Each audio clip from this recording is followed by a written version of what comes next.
Welcome to the downside with Gianmarco Soresi. Soresi. Coming in hot. Nope, you're not allowed to speak. Welcome to my podcast. Thanks for coming on. I'd love if you wanted to take the reins. No, we could do a that. reverse. I like that. That's like Inside the Actor's Studio, where Chappelle for the 100th episode interviewed him, and this was before he was transphobic. I think everyone does that. A lot of podcasts I've seen do the reverse. Yeah, one podcast that I listened to, which I won't mention because I'm kind of embarrassed that I listened to it, just did that. Yeah. Wait, which one? Wait, what is it? We can bleep it out. Gianmarco. Oh, I love adding. Bleeping out tech is a things pain for in the Gianmarco. fucking ass. No. Say it as many times as possible, and we will bleep out every single one. Pete Holmes podcast. That's not embarrassing. Sure. Do you listen to the whole? I listen to Pete Holmes. If I do, I always skip past the religion part. I'm very tired. What does that mean? I don't know how the podcast works. Did we hear a beeping? Yeah. Was that you? That's my glucose monitor. That's your glucose monitor. Oh. For a second, I was like, it was the cameras. I was freaking out. Yeah, I thought it was too. Okay, I gotta say, the headphones are really high quality, and I can hear you. It's just you're like so much already. Sure, that's like a human. I'll turn yours down. And then to hear you That's like me. right in my ear, it's a lot. Yeah. Is your glucose okay? I gotta check. Wait, how does the phone know? Oh, it's. Yeah, I How guess does we'll the get phone- right into it. Let me. Hello, this. My name's, sorry. I'm the actual host of this. My name is Would you Gianmarco shut Soresi. the fuck up? My name is Sam Morrison. I'm the host of this. I'm special guest Gianmarco just had a Soresi. Comedy Central set come out, and You did. Congratulations. You had a Drew Barrymore set come out, which Sure. that's just as impressive. thank you. This is the downside. 1, 2, 3. Downside. You're listening to The Downside The downside. with Gianmarco Soresi. Who the fuck recorded that? Douglas Goodhart. Goodhart. Oh my We god! have to start saying it before the podcast. Everyone always like, who's this? Yeah. I think it's just because like you come inside, everything's the lowest quality it could be. Yeah. And then out of nowhere, No you hand got a band. towels. No bad coffee. Yeah. Happy birthday. Thank you. What number is this? That's 27. He's young. He's Oh, young. okay. He's young. It's Oh, you thought 27. he was old? You thought it was older than No, us? some people I mean, in don't this like industry, it's a bold question. Yeah. But on your birthday, I don't really care. I don't want to lie on this podcast. I mean, I will, but I don't want to lie about this. I don't know. I'm not too worried about getting old. I think it's because I have sex with old men, and I think I'll just have more sex as I get older. Sorry, we don't have to get into that. No, I have a please, question no. about it. We do you just do you we're like, ever where to wonder? start? Do you ever wonder when you're old, like, will it go back around, or they're just gonna keep getting older? You think? No. I'm just attracted to like a certain type of guy. So you think at think some point you'll be the Do you same? think at some age? point you'll be so old, Yeah. people will be like, whoa, Gotcha. you're dating I mean, who way knows? too young? Sexuality is insane. We Yeah. don't know anything. Yeah. You Mine's could, quite dull. I mean, you could end up being straight. Like, we don't know what'll happen. It's all crazy. But Do you think there will ever come a point where, like, let's say you're 90 and someone's like, "Oh my God, you're with a 45-year-old? Whoa, oh my god, I can't way too young wait. for you." That's going to be a very funny experience. I cannot wait. Someone calls me the sugar daddy, and I'm like, finally. Yeah. Well, thank you for being here. I am glad to have you. I'm happy to be here. bud. You're one of my few stand-up, friends. Yeah. That you check in with, you Yeah. share your ups and downs with. Yeah, no, they're hard to come by. They're hard and they're hard to maintain. Yep. But And we did it. yeah, and then you get jealous. You got that Drew Barrymore, and I said I can't be friends with this guy anymore. Right. Sure. He won't even speak to me anymore. Yeah. And I didn't. I voted thumbs up today. I said, talk to my people. Talk to your Drew. people. Talk to Drew. Calling You wanna APA, talk to me? like Talk I'd love to- to get coffee with Sam sometime. What is it regarding? Just see how he's doing. Yeah, no, I sent this to them, and they were like, this is an unpaid podcast. This is actually, I asked my mom she said, what do you want for your birthday? I was like, I want to be an unpaid guest on Gianmarco's podcast. And she said, I can make that happen. That's really easy. Yeah, anyone can do it, actually. Oh my God! I always get roasty with you. I know it's fun. It's Well, fun. I get roasty with those I'm comfortable with. Yeah. I'll get there. Yeah. We'll get there. Yeah. You We enjoy get it. roasty.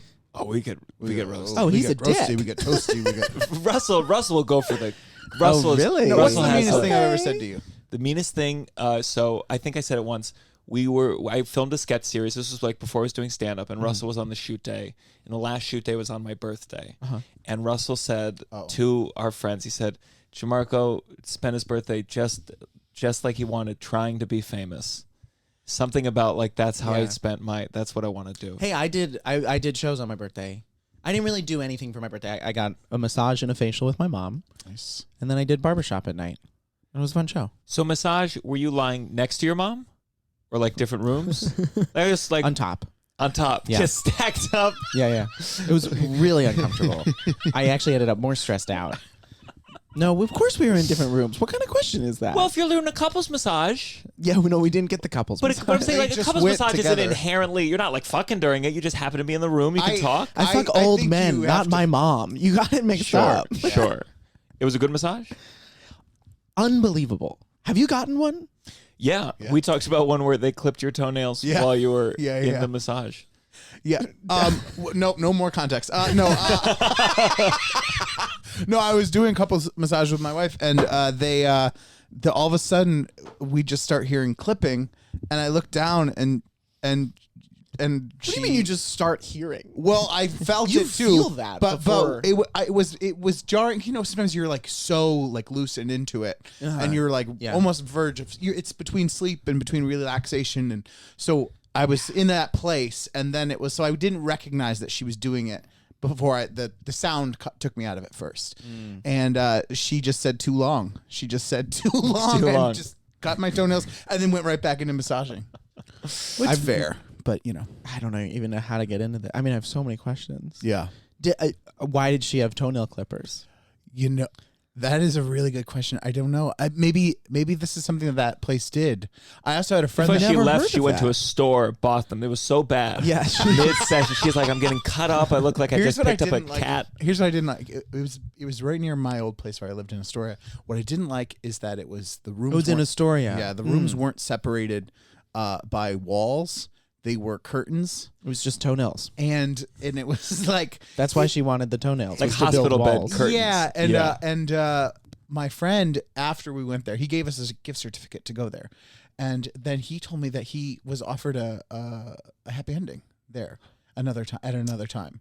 But it just was like one of those things where it was like it wasn't the best massage I've ever had. The masseuse came in and was like, all right, we have two options here at this.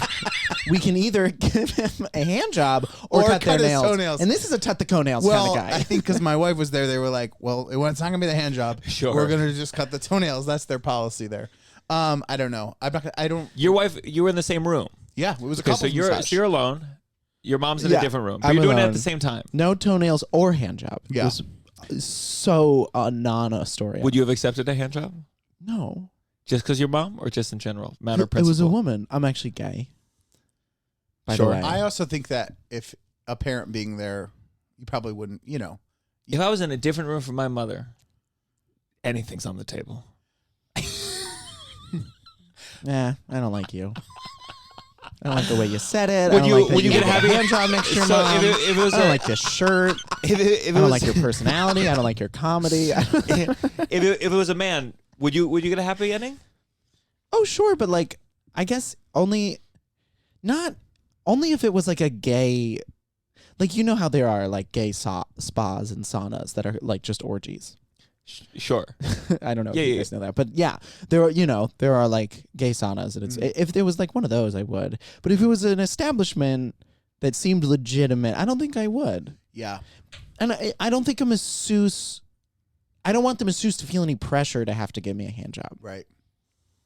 That's very considerate. They're doing it for the money. Yeah, but I think I understand what you're saying. I think it also, I would feel stressed about, I'd always feel like a raid was about to happen.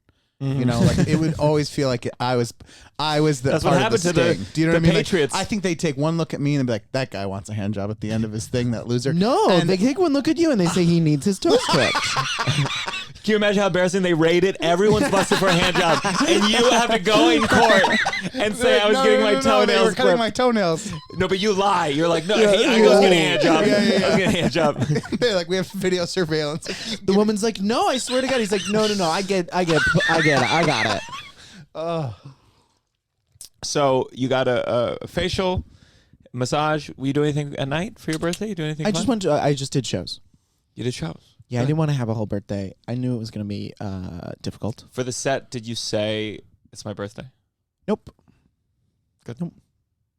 You don't want that easy laugh.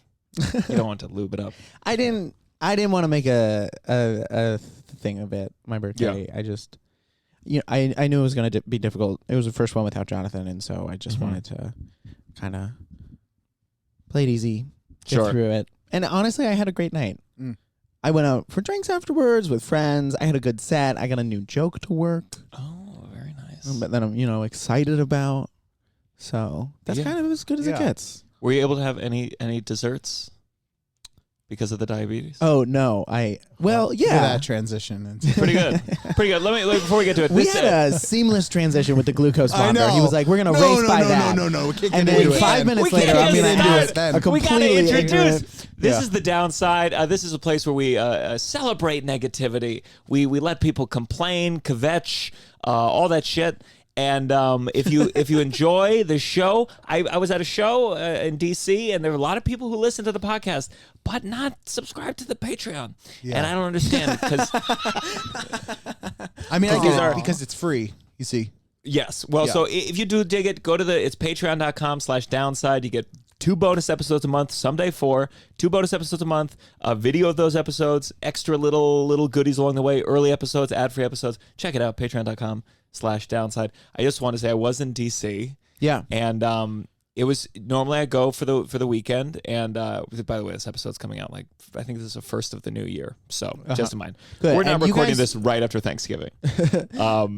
Yes, but close. Normally I go home, and I the reason I do this weekend is because after Thanksgiving, all these people come.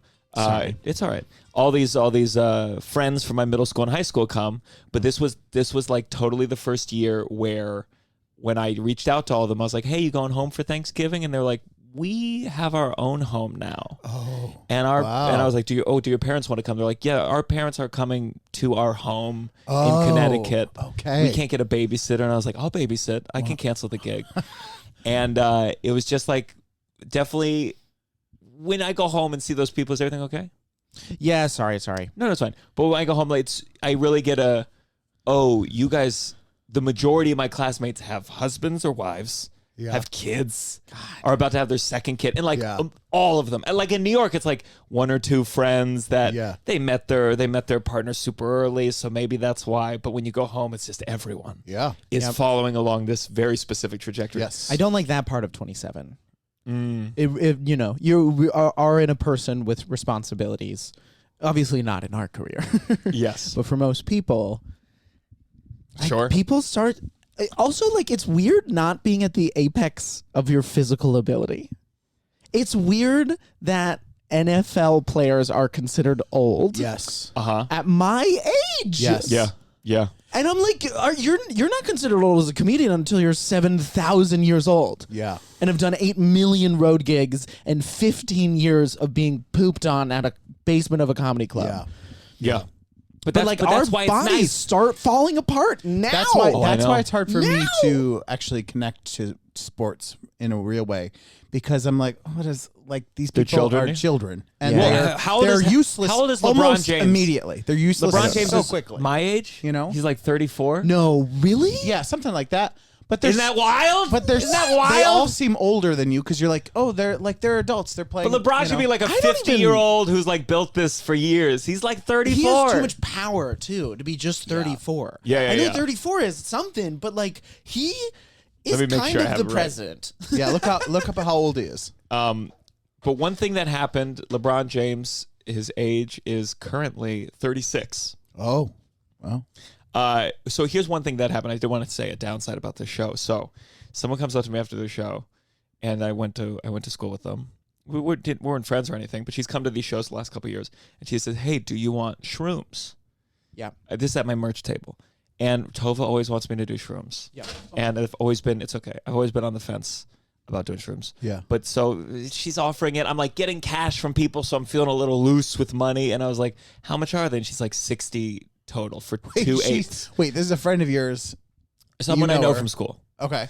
And she's trying to sell you shrooms. Yeah. So it wasn't a Goodwill Well, wanna okay. do shrooms with so no, not to do the night. She's just like, I have a home, I have a little, whatever in my apartment. Do you want them? And I'm like, let me think about it. So I go back to selling merch. She comes over suddenly while I'm doing merch. She like clearly 2 bags of shrooms and like tucks them into my merch bag and like kind of walks away. She's like, I'm just gonna put something over here, and then walks away. So for a second I thought, oh, how nice. She decided to give me the shrooms for free. No. Oh no! Then she comes back once I'm done with the merch. I don't like this. And this is how much of a fucking sucker I am. She's like, so it's $60, and I'm like, She just came to your show to do it, like to make money from you. she definitely made a profit off that show. My tickets were not $60. Definitely not $60. and so like, If you're listening, is she listening? Does she listen to the podcast? I doubt it. She's probably in Ibiza or the Bahamas on this She's money. a go-getter drug She's dealer. a go-getter, but that's she's the just thing. forcing people to buy drugs from her. And it felt so humiliating because she like saw me like on stage, and when you're on stage, it's like you have control of the room. And then right after, she fucking like plays me like a fiddle. Yeah. Because I didn't have the strength to be like, oh no, here you go, you can have him back. I you you think about this. Yeah, I know. I have 1/4 of mushrooms in my house. I don't know. I don't like, and you don't do mushrooms a lot. Well, Tova really wants to do them with me, and I keep thinking, but then I get scared. All of a sudden, I asked my brother, who's done shrooms, I guess. I was like, how do you know these aren't the mushrooms that kill you the second you eat them? And he's like, they're not. But I'm like, but there are mushrooms that do that. And he's like, but why would she do that to you? But I'm scared. So, I think you should have gave them back immediately. Me too. And I would think you're a person that would have the confidence to be able to do that and not like be worried about what she thinks of you or like I have that word. I don't. It's like when someone's being like nice to me, for me to like go like, no, you're gonna not like me. Especially because you're selling merch, you're in that like show mood where you're like trying to make everyone a fan. Yes, and she came to my show. No, she came to my show. Suckered you. It really seemed like people give me free drugs after shows.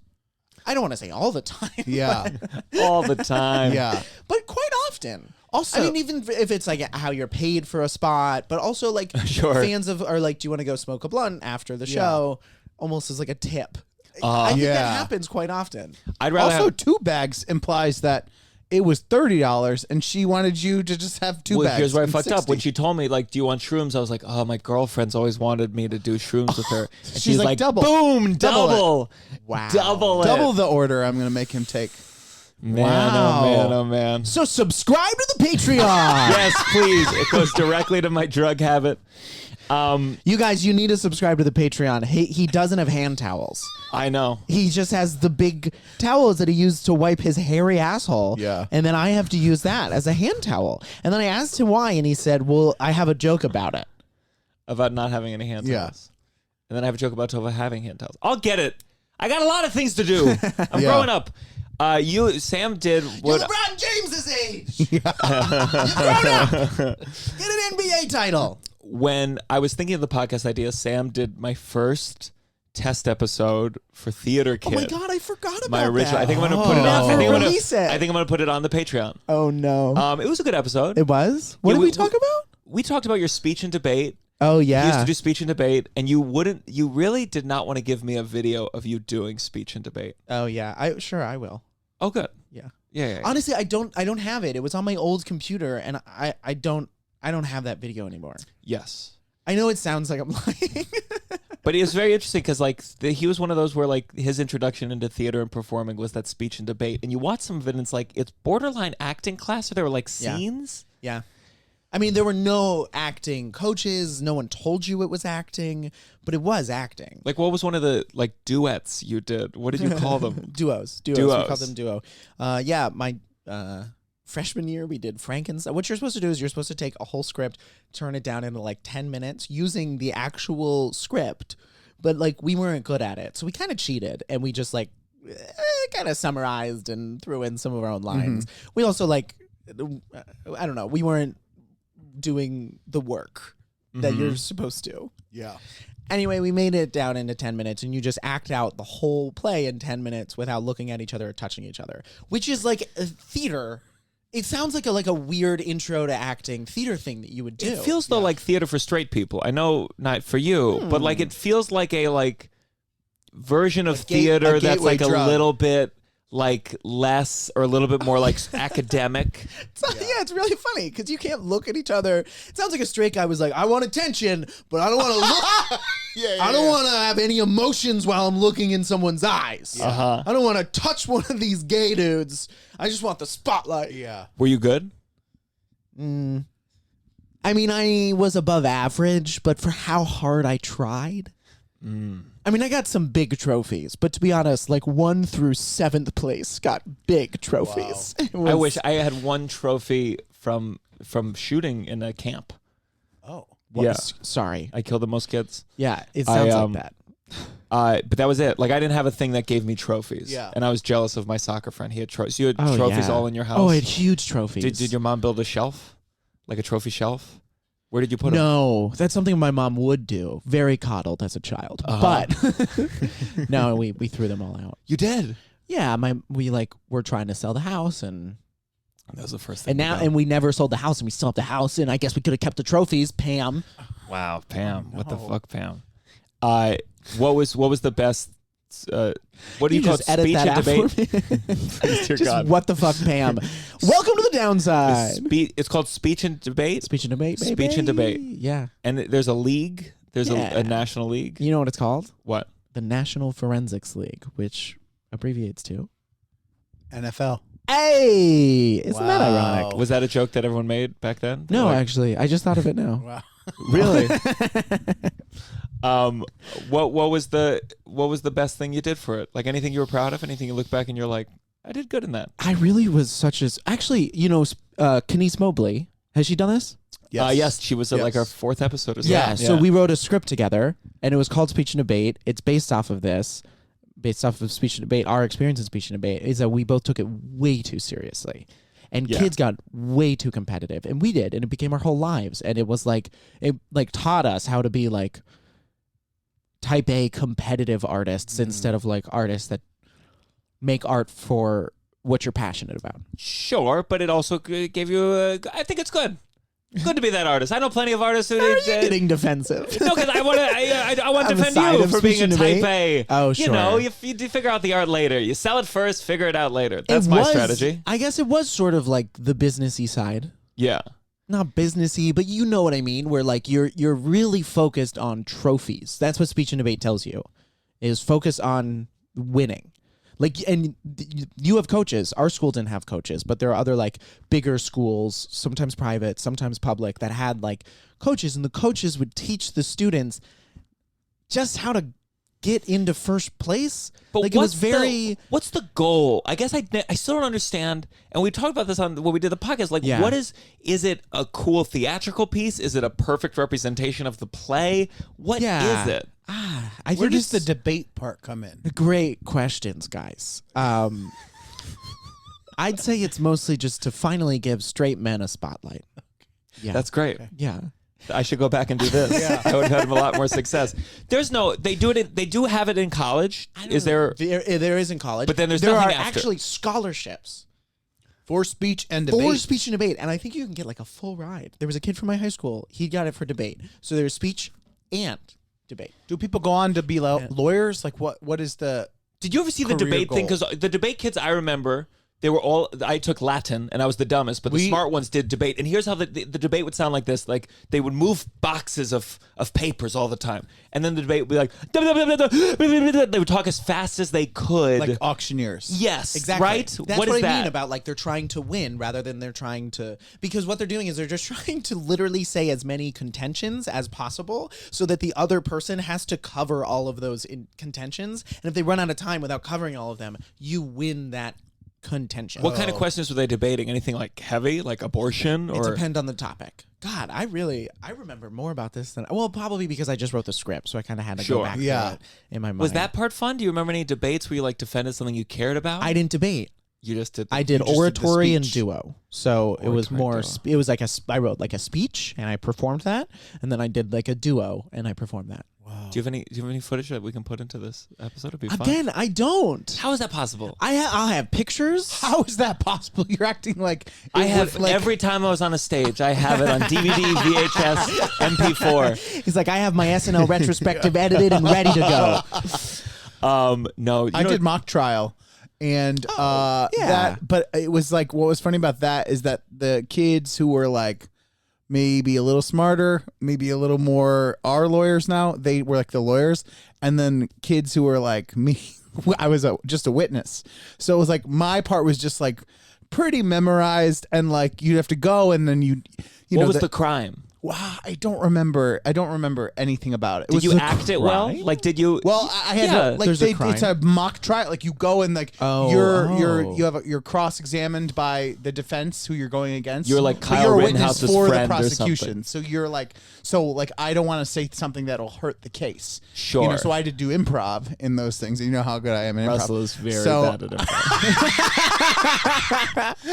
I feel like Dramatic improv, I think, could be funnier. You're like good. It's like one of those things where if you broke through that wall, I believe in your abilities.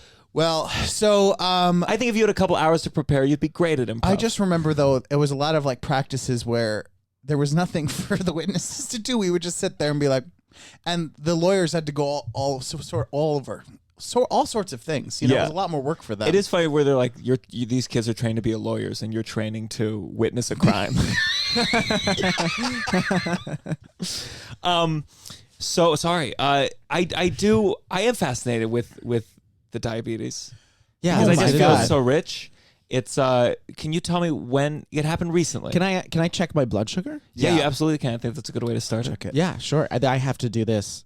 It's a great excuse for when you're on your phone and you're actually just on Grindr and people are like, get off your phone. And then you're like, I have diabetes. I'm checking my glucose monitor. Wow. You simpleton. I'm going to start doing that one at the dinner table. Yeah. My mom will be like, well, you have diabetes. Yeah, Mom, I didn't tell you. Honestly, all you need is one of these things, which is, I can't show you because I have a sweater on, but it's a glucose monitor. Yeah. It's connected to your phone. It's connected to her phone. And, yeah, it's right here. It's like attached to you with a needle. Oh, I refer to myself in the as she in the third person. Oh, okay. Still gay. Gotcha. No, not actually, because I identify as a woman, just because I'm like annoying. Right. Okay. That's fine. You think it's annoying, Russell? I just Russell, said that's fine. unbelievable. I said that's fine. Oh, you are bad at improv. No.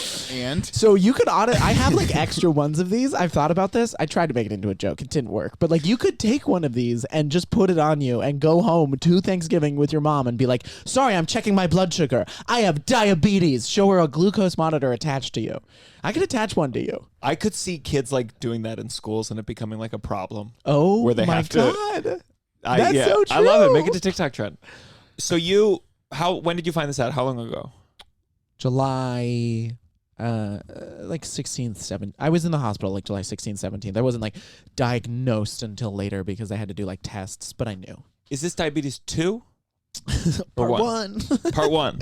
I love the way you said it. Diabetes 2? What's the type 2 is usually how people say it, but I love that you were just like, is diabetes part 2? So it's 1. It's 1, yeah. And what did you feel that made you suspect it?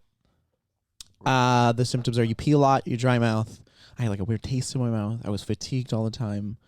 I was like, was the pee different? Was it because there's the famous Patrice O'Neill bit, Von DiCarlo, who was Patrice's girlfriend. Yeah. Oh, you didn't know that? I had no idea. Yeah.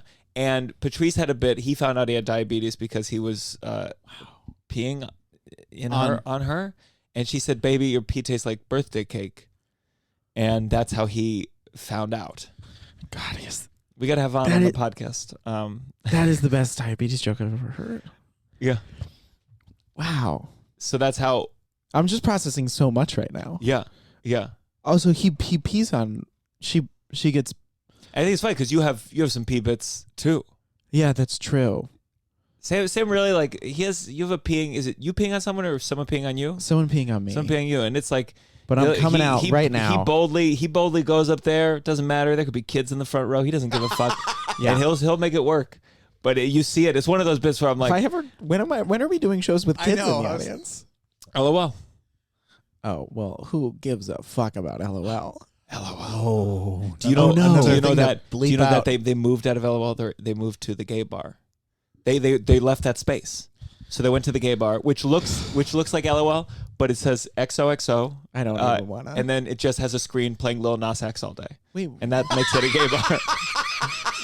And that makes it a gay bar. Dude, could you tell What's that happening? Could you tell that story? Could I tell what the story? LOL story. Oh. Yeah, I've never told that before. I'd love to hear it. It was a Oh boy. I just got like the the stomachy thing. Is that a diabetes thing? No. Just yeah, like, I know. Yeah. So LOL, we've talked about it before. It's a club I love. I still work. But we have to tell stories about it because it's important. mean, I don't know if I want to like publicly shit on them. Well, okay, so this isn't at LOL. This is a different club. Sam and I work in the city. I'm saving this one for the club? memoir, baby. Oh, really? It's a really good story. No, it's not a good story. It's a sad story. It's a sad story, but like it's a very like someone hate crimed me, and you're like, it's a fun one. Gianmarco. It's a good one. I'm trying to get that Patreon night. subscribers. Tell them. Yeah. You want to say it? It's a. I mean, I'll just like I'll do the summary. Sure. Basically, I was just like, I was performing. I was bombing. It was a 2 a.m. show. People were very drunk. A couple guys in the back called me a faggot, screamed it, and then everyone was on their side. Which like, that's the thing. That's the thing. And then they all started like chanting. No, not that. Oh. But just like cheering for me to get off stage and. And then did OC run up? No, I had to finish my set. There was no one in the room. Yeah, that's the other. That's the other. I was like trying to get out, but I was like, I mean, of course I should have just ran, but there was something in my stupid 2 years into comedy brain where I was like, no, I have to be a man and finish my set. Yeah. It's like we're trained as. Were you digging? So were you like Scared? pivoting to Yes. different material, or were you like, no, fuck you, I'm gonna do all my. I found a woman in the front row and I talked to her. And I had lost control of the crowd completely. So I just talked to her and I was just like, I don't even remember what I said. Just You're trying like, to do oh, hard hey, work miss, with what's her. your name? Could you call 911? All right, moving on over here. Yeah, exactly. That's horrifying. And then Yeah, it was really eventually scary. the host. came back. I like escaped. Yeah. And Who was then- hosting? I don't remember. And Gianmarco, you didn't do anything. I was not there that night. Okay. I absolutely would have. I absolutely would have done something. You would have gone up there. They would have called you a faggot too. Enough with the gays. That would be very funny. And when I got in the stop it! He's my friend. But one of those things, I mean, it definitely, I always think about it because I think about, to say the word, the privilege of when you go to these clubs where it's just tourists from all over the world. Yes. I think, and I'm sure this is naive and as a straight guy, where I think the world's more progressive than it is.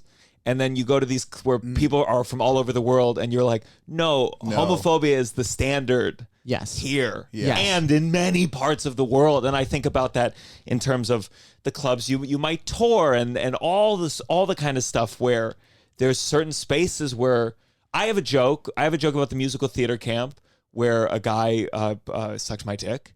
And like I can feel just telling that story that people are laughing. And the moment that my dick is in his mouth, I see a certain swath of people go, what the fuck is going on right now? Yep. Yeah. And I'm like, oh, you can't even, to me it's wild. I mean, it's insane that they can't, but that's just a huge chunk. Yeah. And it was hearing about that story from you, and I know it was very traumatic. Just, I think it just reminded me of the privilege of not ever having to think about that as I go around America and LOL. Yeah. Did you feel when that was over, did you feel scared to do comedy for like in certain spaces, or did you feel strong or like fuck everybody? I remember I played it off. I just like it was so weird. I just like went home and I told Jonathan and he was like horrified. And I was like, no, it's fine. It's just like what happens when you're a comedian. And I was like, and then like 2 months later, I was like, this really fucked with me. Mm-hmm. And like, you know, going back there and performing again took me, you know, a little while. And like, yeah, just like kept thinking about it. What do you think if you were the comic you are now and you're in that situation, would you just leave the stage? We just go, I'm out of here. Yeah. Oh, absolutely. Yeah, yeah. Absolutely. I would say, fuck you guys. And I would walk out. Yeah. It's very tough.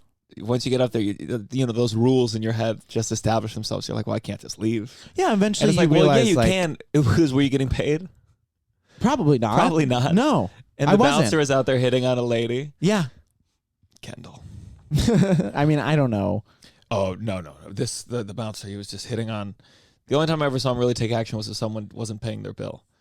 But I remember one time there was some couple that they looked in rough shape, and I said something about Steve Buscemi on meth. You look like Steve Buscemi on meth, and it was pretty accurate. And he got mad, he left, and then as I was leaving, he like rushed up to me, and the security guard was like flirting with this person right there as this guy like ran right in my face. You so rarely have good security at any of these clubs. Absolutely, yeah. Which I mean is part of the reason why you feel scared when anything happens. Yeah. Like that.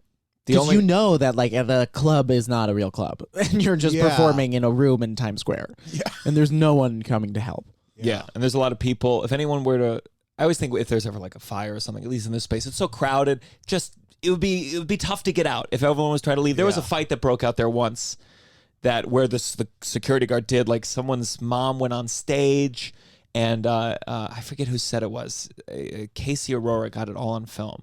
Someone's mom like sat on the stool and wouldn't leave, and then this. Yeah. Kendall like tried to like take care of it. Then the mom slipped, and then the mom's son like thought it was the security guard who did it and attacked him. And man, when he wanted to do something, he was a good security guard, and he just like sideswiped this kid and fucking knocked him over.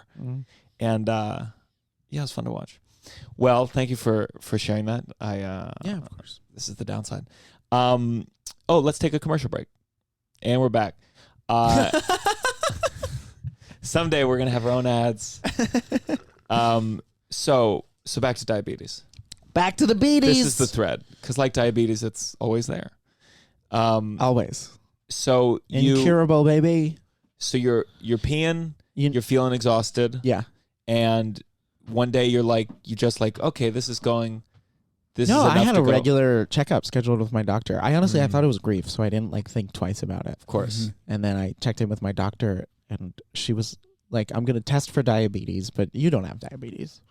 You're 26. You're healthy. You don't have a history of it, and then your family doesn't have a history of it. My grandma on my dad's side did have diabetes, but usually you need like a direct connection. You need like a brother, father, mother. Yeah. But so she was like, you don't worry about it, but I'm gonna test. And then the next day, I actually have a joke about this, which is partly true. The joke is the doctor called me and was like, you have a coma. You should be in a coma. Your blood sugar is so high. Go to the hospital. And I was like, like what she said. Why can't I remember the joke right now? Isn't that weird? You tell a joke off stage and suddenly you're like, something's different. I can't do it. Like there's one little thing off, and you're like, I'm useless. I can bring you on stage. We can Yeah. If you could just say Drew from the Drew Barrymore Show, and then I'll be perfect. From Banana Moors. No, but the joke is that she said it very intense, and like the way she said it made me want to be like, she was like, you should be in a coma, go to the hospital. Like the way she said it made me want to be like, bitch, you don't know me, okay? I should be in a coma. I should be on Broadway, doctor. But what actually happened is because there's like a separate, there's the doctor, and then there's the lab, and the lab person called me and was like, hey, are you okay? And I was like, can you imagine getting the call from the lab? They don't give you the results. The lab's like, we don't have time to call the doctor. We don't have time to call the doctor. We have to call this person. Cut out the middleman. Call them directly. Exactly. That is terrifying. Yeah. I was like, I thought I was, right? Yeah. Before you said, are you okay? So you said it's like when you're bombing and an audience member is like, you're doing well, and you're like, oh, I guess I'm not, you know? Oh my God. So they call and you say, yeah, what's up? Yeah, pretty much. And she said, your blood sugar is very high. You should go to the hospital. And she told me it was like 98 at the time, which of course I was like, 498 points, not bad. Yeah. But what's good? What's the good number? An average is 70 to like 120. Wow. So yeah, it was really high. So you say wow, like it's hard to know it's hard to contextualize. That's 5 times. That's a bigger number, sure. I think 5. If you were like your alcohol level was 5 times the amount of the legal limit, I'd be like, wow. That's the legal limit. Is 120. Or if you go your above average it, weight is 5 times the average weight. I'd be like, wow. Like it's not a crazy response, Gianmarco. Yeah, Gianmarco. He's trying to empathize. You're like, oh, you're supposed to have 2,000 calories a day. I had 10,000. Wow. Yeah, that's like 7 great examples. There was a hair. It took you a hair to make that math calculation that I saw. I'm from 2,000 to 10,000. Simple math. You know that about me. I'm very good. I did have a question. Is you're 27? Is type 1? Is that later on to be? I feel like I know the people in my life that I know have type 1 diabetes knew since they were like kids. Yes. Like, is it later on to be diagnosed with that sort of thing? Most people get it, but it's actually more common than they originally thought to get it at my age. It's called juvenile diabetes, which is the other name for it. And this was the joke that worked last night. Was I have juvenile diabetes, which is a compliment. My agent was like, yeah, I'm not putting you out for high school auditions anymore. And I was like, well, my pancreas thinks I'm 9. So, I like that. And that worked, and I was excited about that. But yeah, I mean, it is more likely that you get it when you're a child. But yeah, it's very weird. Your pancreas just like stops working, just out of nowhere. So you go into the hospital, and what kind of test do they do I went next? to the hospital the next day. I went to the hospital the next morning. I stayed the night. Were you freaking out? Yeah. Mm-hmm. Yeah, absolutely. Because I kind of knew. Because the doctor was like, we're going to test for this. And then she said, your blood sugar's that high. And then I Googled, what does that mean? And they were like, Google was like, you should be in a coma. Were you scared you were going to make it through the night? Yeah, I wasn't sure. I dreamed that I went into a coma. Oh, my that night. God. Yeah. What was the dream? Like you were just in a coma and your friends came by? And they were like, you fucking idiot. You wake up, loser. No. That'd be me. Yeah, hello. Gianmarco came by. Oh, let me see your type 5 now, huh? Who's going to win the New York Comedy Club competition now? 498? That's what I'm sick of. Mean? Yeah, they came by and they were like, 498, loser. So you go to the hospital. Do they do another blood test, or are they like, okay, this is what it is. Here's what we need to do? Oh, God, those few days are such a blur. It was so many different doctors telling me so many different things.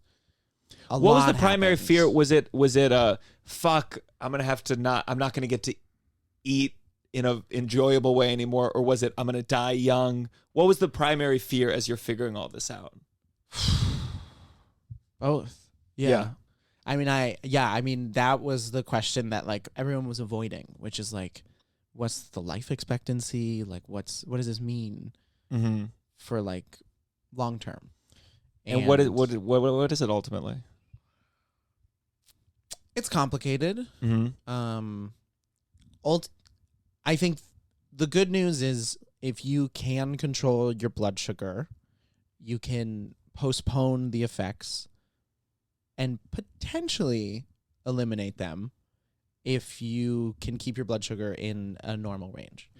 I mean, it's virtually impossible to keep your blood sugar in as normal of a range as you guys who have working pancreases.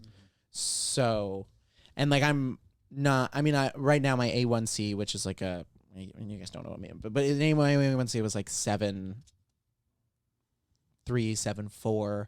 And you need your A1C like 5.5 below. It's like a normal one. Oh my God, I'm not. I gave up on the riff, but that was a good one. So, does it get worse as you get older? Does it get harder to maintain that balance as you get older? No, it doesn't get harder to. Well, probably. I don't really know. I would assume, well, first of all, the longer you have it, the better you know your body. Like, I have no idea what's going on still. Like, the other day I had a bowl of white rice, and it fucked me up. But now I know white rice raises my blood sugar in an abnormal amount. Yeah. So, like, you learn. Also, I'm in something called honeymoon right now, which is, I mean, there's a lot of clinical terms that I've learned over the past 3 months. You told me the honeymoon thing, though. Tell us I did. that. It's like So type 1 diabetes, your pancreas just stops working completely. When you start to like inject yourself with insulin, which I'm doing, your pancreas learns a little bit.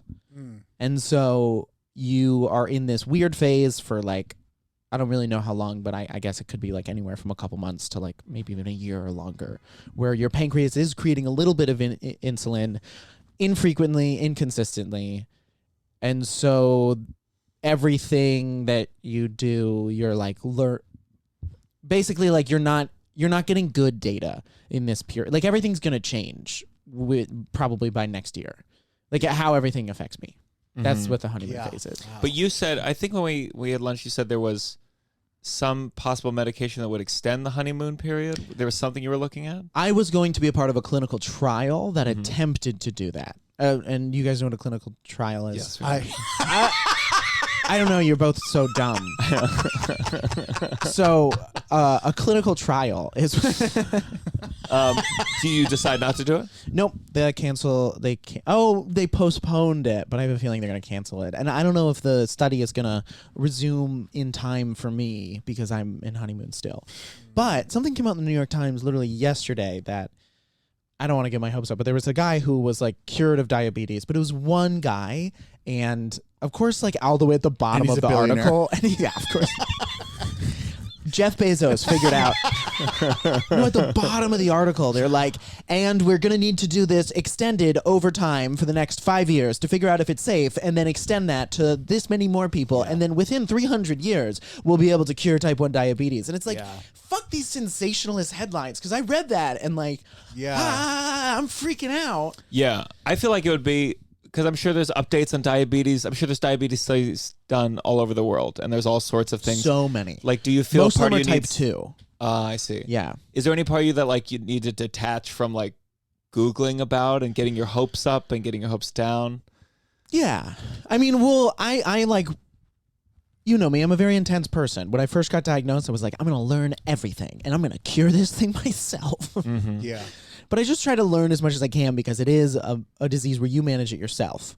Like you give yourself insulin, you're like your own little nurse. And so if you're a better nurse, you're going to be healthier and live longer. Yeah. So I was very intense about trying to learn everything. Is there any food? And then I burned out, and now I'm not as much. Sure. I imagine that's most people's trajectory. Like there's some, is there any food that it's really tough for you that you won't eat anymore, or that you wish you could eat the way you used to? Like, so just things, you can take insulin to match anything. I'm just going to keep saying it's complicated. All right. Basically, like, if you can figure out how many units of insulin you need to eat a birthday cake that is 100 carbs, and you can match that perfectly, then you can do it, and I can have it without any consequence, just like you guys. But the more amount of insulin that you give yourself, the higher the risk is. Because if I fuck up 10% when I'm giving myself 40 units of insulin, then I'm going to go way up or way down. The margin for error is less. But if I give myself 2 units of insulin and I fuck up, it's only going to change my blood sugar ever so much. It just depends on how risky you're feeling that day. How soon do you have to give the insulin to yourself before you eat the cake? Depends on the timing, depends on the food, depends how much protein and fat is in the food. You Depends take one bite, it tastes like shit, and you're like, fuck, I gotta eat the rest of the cake. That day. There's a million variables. So that's why it's impossible for me to be as good as you guys. But you can learn and figure it out. And also, wouldn't there in theory also be like, because I've heard of like, there's all sorts of issues with people having insulin and being insured, and if you, in theory, if you're having to use more insulin for stuff, doesn't that cost more to live, like just to be living? Because I'm in honeymoon, I need very little amounts of insulin, so I have the opposite problem. I pick up prescriptions. I've got a lot of extra insulin at home. Yeah. Okay. Wow. But yeah, it's a fucking some nightmare. Shrooms for insulin. Yeah. What does it come in? Deal. Like a bottle? Yeah. Well, a pen. Was there? It depends on how you get it. But I thought you were about to see like it's complicated. I was like, what the fuck? I know. I'm sorry. Is there any? Comes in a poppers bottle. Ooh. Was there any getting used to? Because so are you giving yourself shots? Was Yeah. that a weird thing to start doing, or Oh yeah. were you just like, Oh totally. oh, that would? I mean, imagine giving yourself a shot. It's Yeah. like the weirdest thing in the world. very weird. Are you? Does it bother you at all now? Like if you go in for a flu shot, are you like whatever? I get this every day. Oh yeah, the flu shot doesn't bother me as much, but like I'm still not used to like giving myself injections. Yeah. Yeah. It's fucking weird. And you have to look at it. Yeah. You have to look. That's the thing. You got to look. Well, yeah, right but at it. it's not a big needle. It's a very small needle. Oh, okay. I mean, I can show you guys, but this is actually a podcast. Well, we're filming it. What? Oh, sorry. What? That's like poor Christian Finnegan did the show, and halfway through, I was like, "You have something in your teeth." For all of this whole video, it was brutal. I know. I thought you weren't filming it because of the way you were dressed, but apparently. I just took a very long megabus. I'm so sorry. What? Take that Amtrak. You I were know, coming from it really DC, is so right? I need to take the fucking Amtrak. stupid I that know you it's did just like Megabus. it's $50 versus like $250. It was No, expensive. it's not. because of If you book it far enough in advance, it's like Sure. it can be like $12. $12. Yep. My God. The I don't Amtraks know are if great. $12? I don't know if I've gotten to 12, but like under 20. Sure. I feel like I've gotten to 12 though. Have you seen a $12 Amtrak? I don't know think if I've gotten a $12 There was Amtrak. one part like earlier this year where there was a $25 ticket. I was like, God damn, 25. That's beautiful. This is a huge, broad question, but you've obviously had probably the most intense induction into the American medical system this year. Induction. Like you've just dealt with like Yeah, every yeah. fucking facet of I wish it FDA was the approved next thing. things, the Yeah. medical system. What's your biggest complaint about the What's the biggest problem in your mind with the things that you dealt with this year? I don't know. Next question. Yeah. I just remember seeing you on Twitter, like looking about like medical studies, and I just thought it was so fascinating that you were kind of doing that work Yeah. to like figure out like studies and speeches, and that must have been a hard. Do you consider yourself science minded? No. Yeah, that's what's tough. Every time I go to see a doctor and they talk about science stuff, it's very hard for me to like, I'm sure with diabetes, you had to really hunker down to like figure this shit out. Yeah. Well, and I've kind of learned to like, I know a lot about nutrition now. Yeah. And because I do, I Yeah. love telling other people how to live their lives. Yeah. Uh-huh. Yeah. Do you feel an urge That's to good. like help people? I got a nutrition for dummies, and this is my you own. did? Well, a long time ago, and it was. That's not Yeah. how my brain works. Of course. I read it and I could not. It bored me to fucking tears. Of I course. couldn't handle it. I think just if you go to the grocery store and you look on the back of every nutrition label and count all the carbs because you have to, you're going to learn about nutrition and you're going to become interested in it. Because like the amount of sugar that's in everything is just wild. And so like it's just, I mean, it's just insane, the food system. Like you get interested in it because it's so unusual. Like we just take it for granted because we don't look at the nutrition labels. Yeah. But it is not normal. But it is normalized. But it is so weird. How much fucking sugar is in it? Like I have my glucose tablets. I guess I don't know how much of this is going to be on video. But Well, we're going to put the whole episode on YouTube. oh, you do? Yeah. Oh, is that just for the Patreon or is that for everybody? No, that's for everybody. Oh, cool. Yeah. Can you? I'm starting a YouTube channel, and I'm like gonna upload videos within the month and start to like get followers. Can you like tag me in it? How does Of YouTube course. work? I'll Yeah. put all the things. Yeah. Okay, cool. So like this is 40. I think this is 40 grams. Yeah, this is 40 grams of carbs of just straight glucose. This is how much like is in a muffin.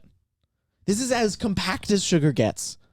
They got as much sugar as possible into a thing so that diabetics can carry it around, and when their blood sugar goes low, they can save their lives. This is and then you go to eat a muffin and it's like as much possible amount of sugar they could have added into it. Yeah. Same thing. That's equal to a muffin? I mean, yeah, a lot of muffins. So if you ate a muffin, you would have to do that first or the opposite? No, I'd have to give myself insulin. You have to match carbs with insulin. So when do you have to take this? So if you give yourself too much insulin, this is why the birthday cake is dangerous. If I'm off and I give myself too much insulin, then I go low. And when I go low, it's dangerous. You can pass out. You can have a seizure. You can end up in the ER.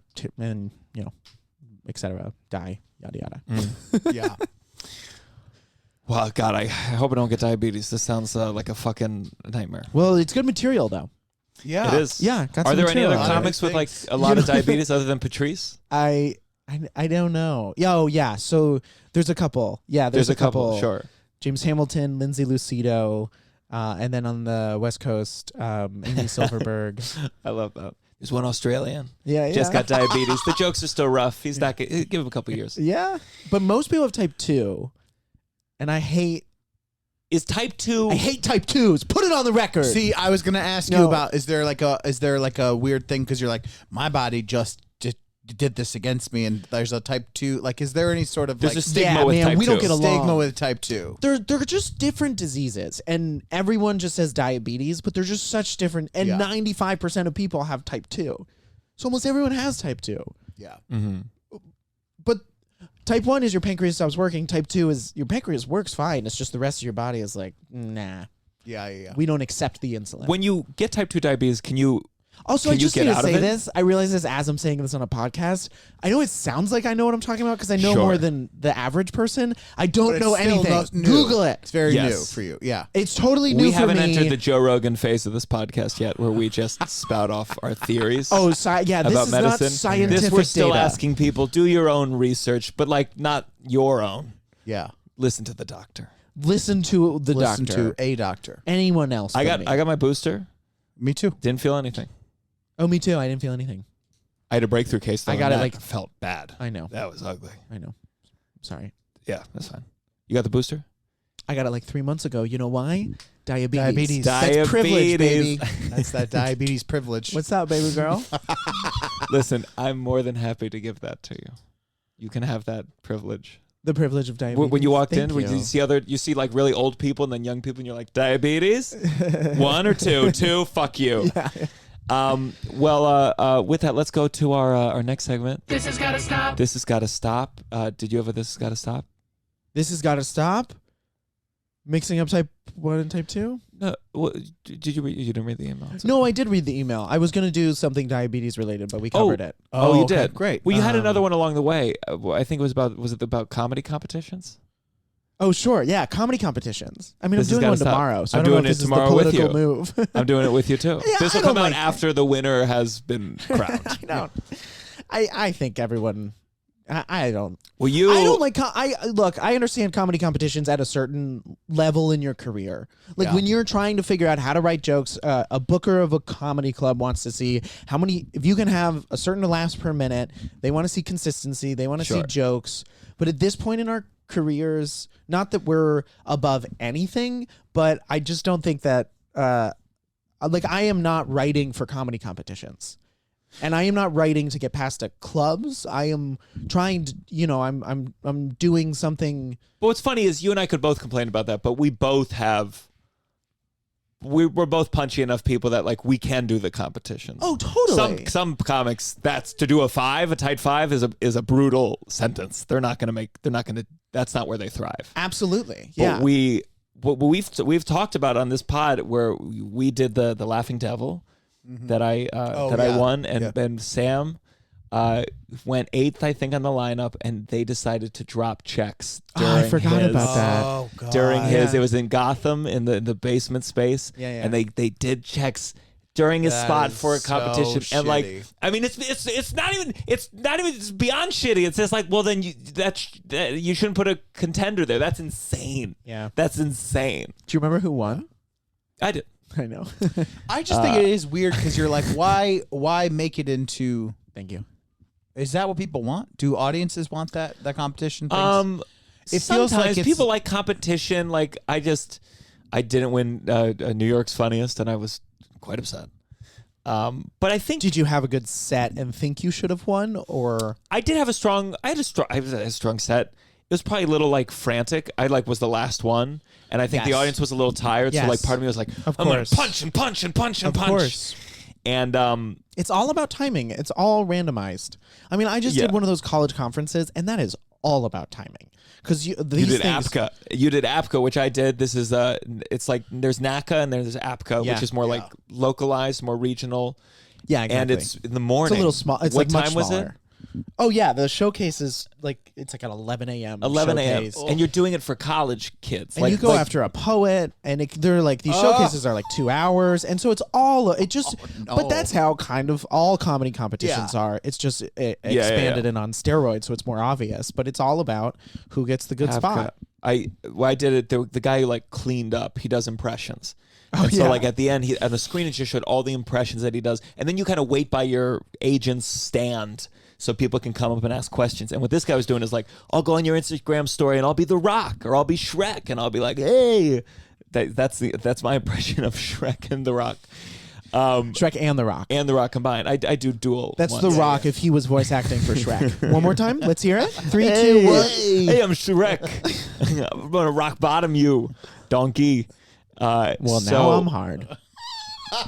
It's very... You did NACA, right? I did NACA as well. I did not get into NACA. I did the Zoom I NACA. didn't get into NACA either. I only got into NACA through NBC. Right. Yeah. Fucking A. But like I heard, I think maybe it was Pedro Gonzalez or some comedian, he followed someone who did he had a pogo stick and he would do flips with the pogo stick and then tell one-liner jokes. And it's really tough to follow that and be like, I'm going to do what that guy did, but without the flipping. Pogo. Yeah. When I perform at these conferences, I do the pogo stick version of my act. Mm-hmm. I do the biggest act outs. I do the funniest voices. Doesn't matter how good the jokes are. It's all about you just got to play to the audience, and it's a younger audience. Okay, so I was gonna ask who is it's college And it's kids, gotta be clean. or it's not clean. like What's so college weird about all these bookers. colleges, though, almost every college I've ever been to, save one, I go and I say, is it okay if I curse? And they go, yeah, whatever. Of course, me Most too. colleges do not give a fuck. Yeah. But all the conferences are hyper clean. Yeah, Because And, these I hate kids, it. you know what these kids want? You remember being in college. You want someone to be a little dirty. Yeah.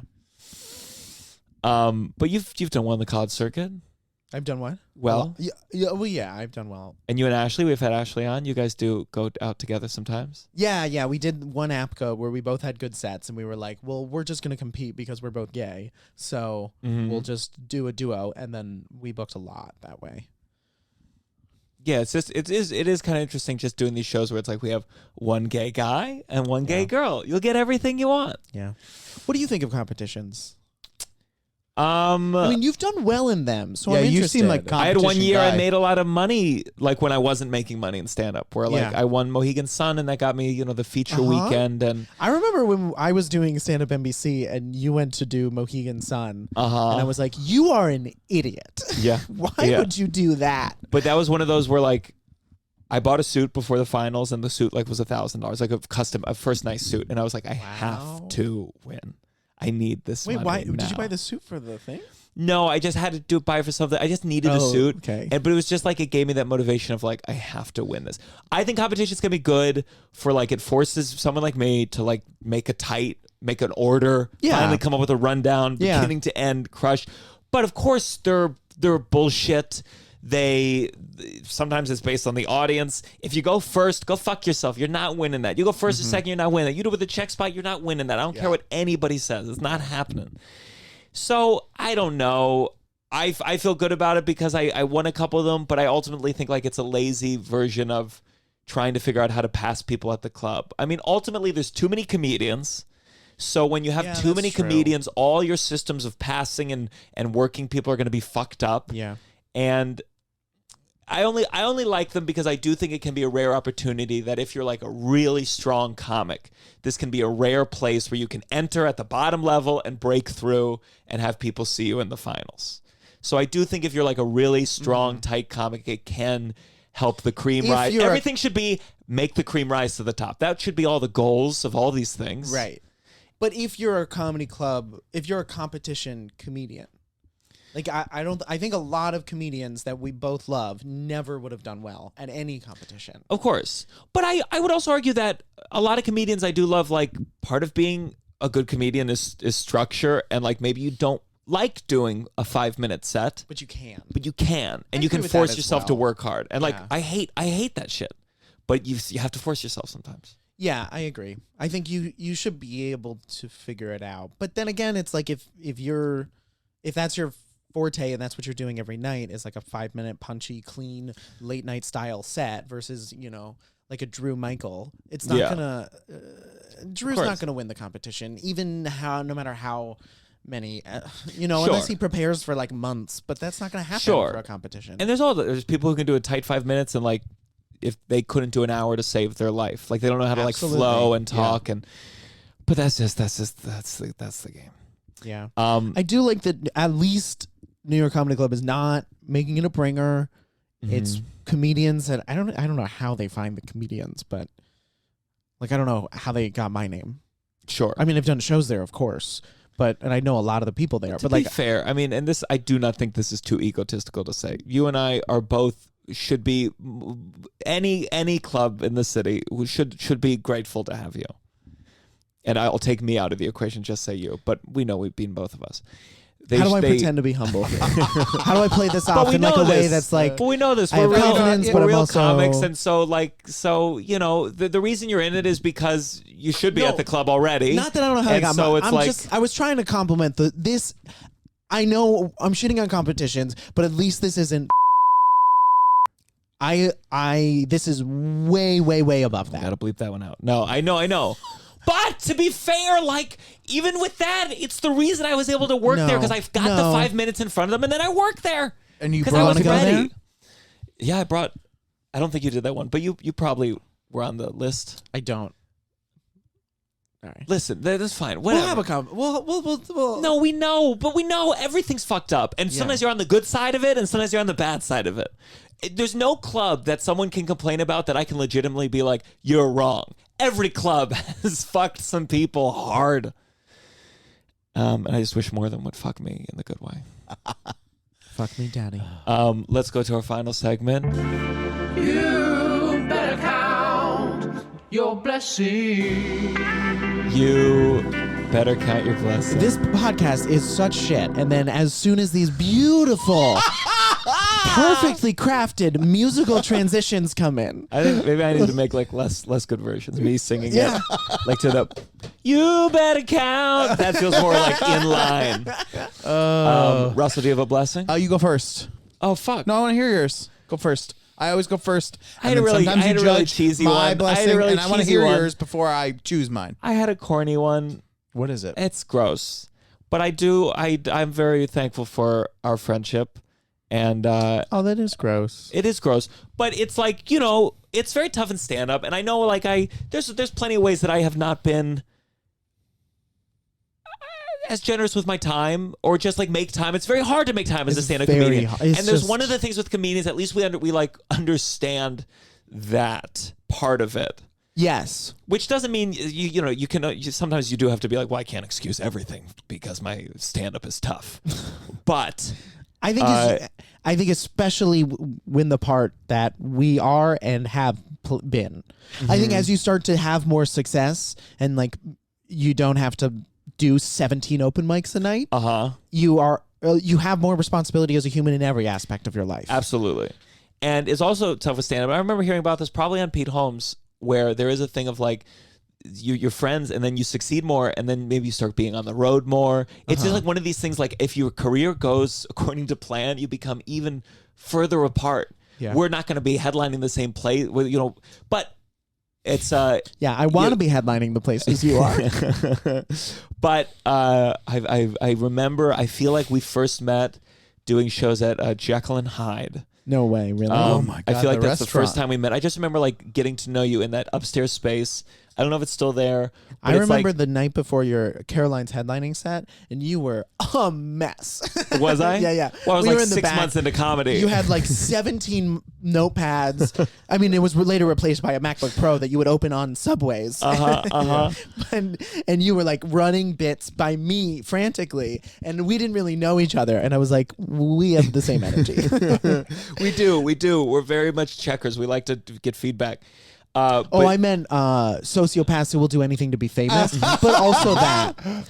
And Jekyll and Hyde was such a shit. It was like fun shitty because like the mic, it was for like scary shows they did, so the mic had like this reverberation effect, and you were like, my parents got divorced when I was 7 days old. Jesus Christ! But you've been a friend since then, and I'm very grateful for you because you only get so many of those in this biz. Yeah, I am too, really, and I think it's because like we met at the right time, and it's not just about timing, but like we really were both.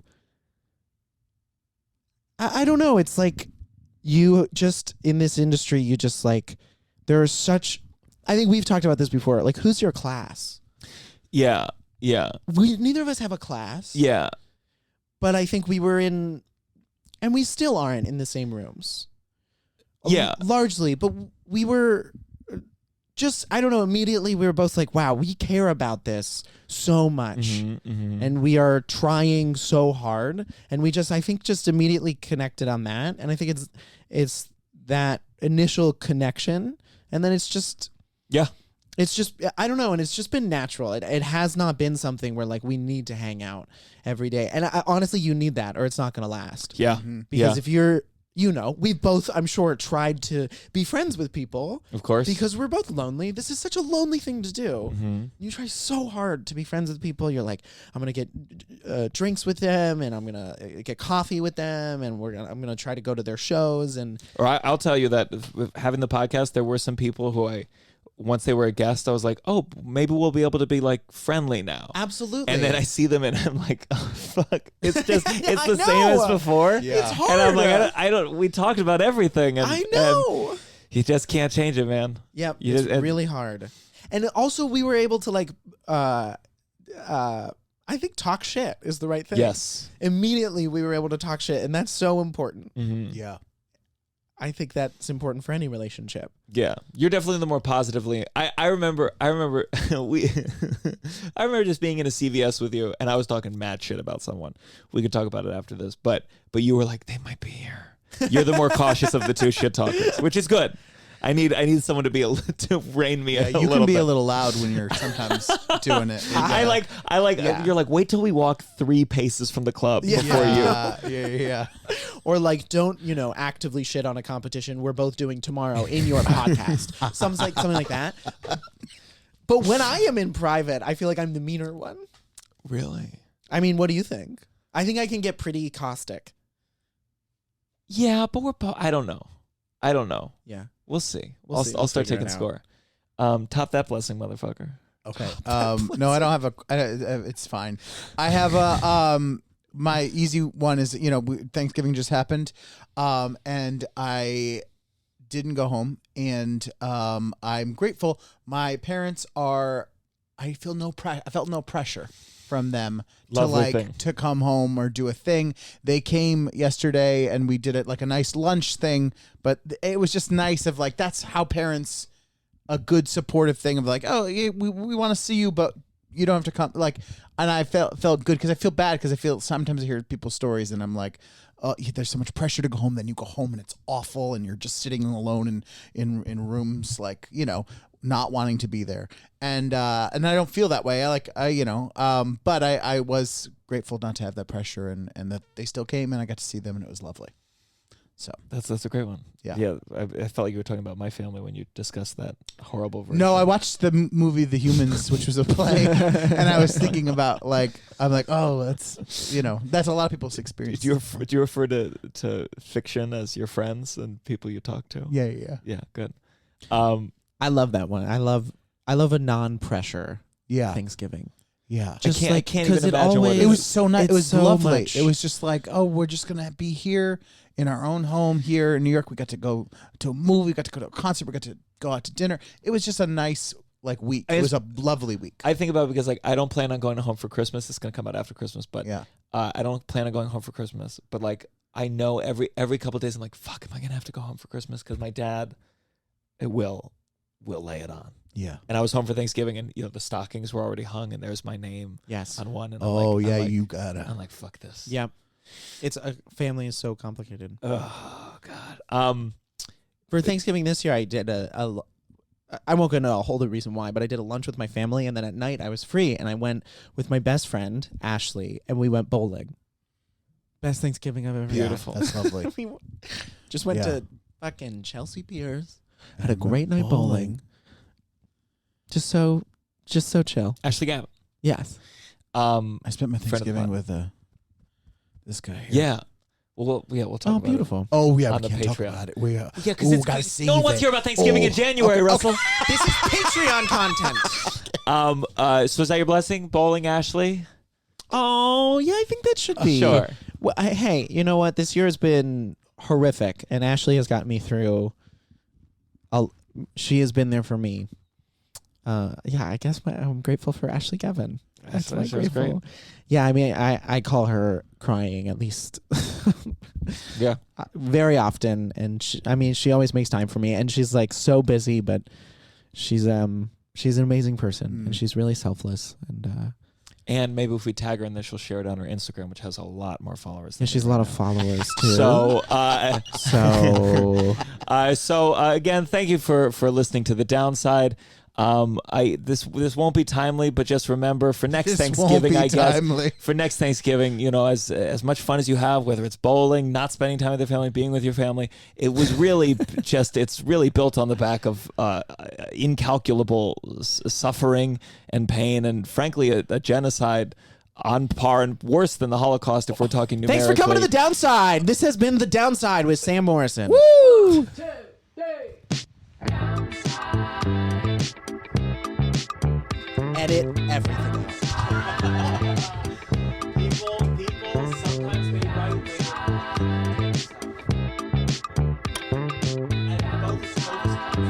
because it's already